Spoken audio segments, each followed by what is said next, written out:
Story ভয়। আজকে আমরা আপনাদের সাক্ষাৎ করাবো ভয়ের সঙ্গে। সো হ্যালো গাইস, আপনারা শুনছেন ক্রিপি স্টোরি আর আমি রোহিত। আমরা এই চ্যানেলে কিছু ভয়ঙ্কর, রহস্যময়, ভৌতিক এই ঘটনাগুলি শোনাবো। আজকে আমাদের চ্যানেলের 6 নম্বর এপিসোড। আশা করি আগের ঘটনাগুলির থেকেও এই ঘটনাকে আপনারা আরও মন দিয়ে শুনবেন। আপনাদের কাছে একটাই অনুরোধ, আপনারা পুরো ঘটনাটি শুনুন আর আপনাদের মূল্যবান মতামত আমাদের দিন। ঘটনাগুলি ভালো লাগলে ঘটনাটিকে একটু লাইক দেবেন আর আপনাদের চেনা পরিচিতদের সঙ্গে শেয়ার করে দেবেন। আর চ্যানেলটাকে ভালো করে সাবস্ক্রাইব করে দিন আর বেল আইকনকে অলে প্রেস করে দিন। আর কথা বাড়ালাম না, শুরু করলাম আজকের ঘটনা।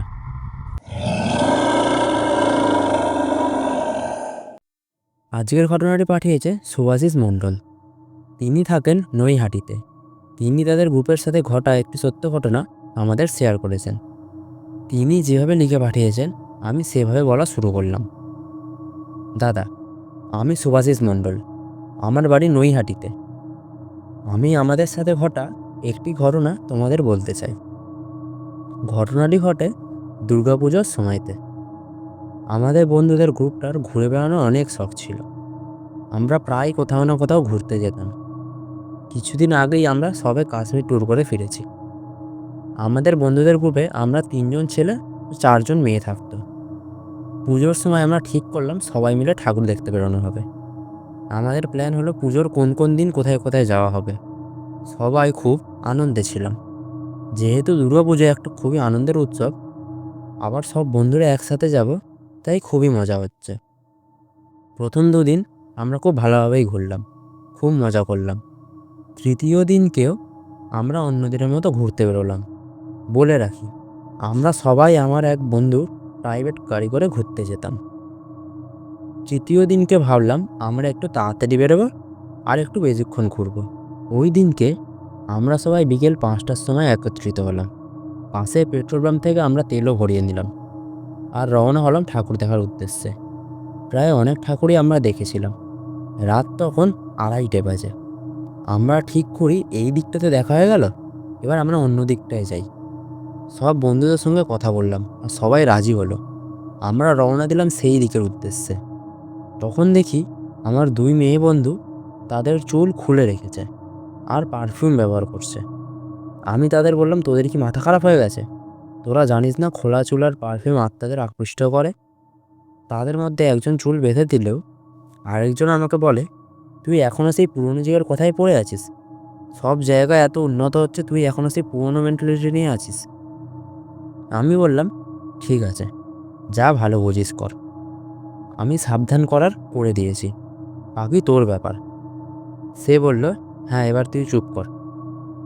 আমরা তখন যে জায়গা দিয়ে যাচ্ছিলাম খুব একটা ঘরবাড়ি ছিল না, গাছের পরিমাণটাই বেশি ছিল। তখন আমার এক বন্ধু বলল তার ওয়াশরুম যেতে হবে। আমরা আশেপাশে কোনো ওয়াশরুম দেখতে পেলাম না। তখন তাকে বললাম। সে বলল, গাড়ি দাঁড় করা, আমি দেখছি কি করা যায়। আমরা তার কথা মতো গাড়ি দাঁড় করালাম। তারা দূরে একটি ভাঙা ঘর দেখতে পেয়ে সেদিকে গেল। আমি তাকে যাওয়ার সময় আরেকবার সাবধান করে দিলাম, চুলটা কিন্তু বেঁধে নে। সে আমার কথায় কোনো কান না দিয়ে তার এক বন্ধুকে নিয়ে চলে গেল। অনেকক্ষণ অপেক্ষা করার পর তারা দুজন ফিরেও এলো। কিন্তু আশ্চর্য ব্যাপার হলো, আসার পর থেকে সেই বন্ধুটা কিরকম একটা চুপচাপ হয়ে গেল।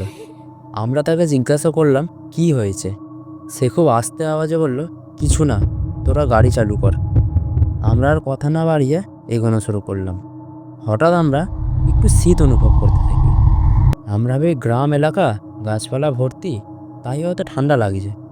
আমরা তখন গাড়ির জানালাগুলো বন্ধ করে দিই। তখন আমরা লক্ষ্য করি সেই বন্ধুটা একটু অদ্ভুত আচরণ করছে।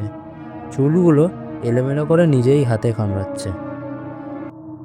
তখন আমার অন্য এক বন্ধু কিছু একটা আঁচ করতে পেরে হনুমান চল্লিশা চালিয়ে দেয়।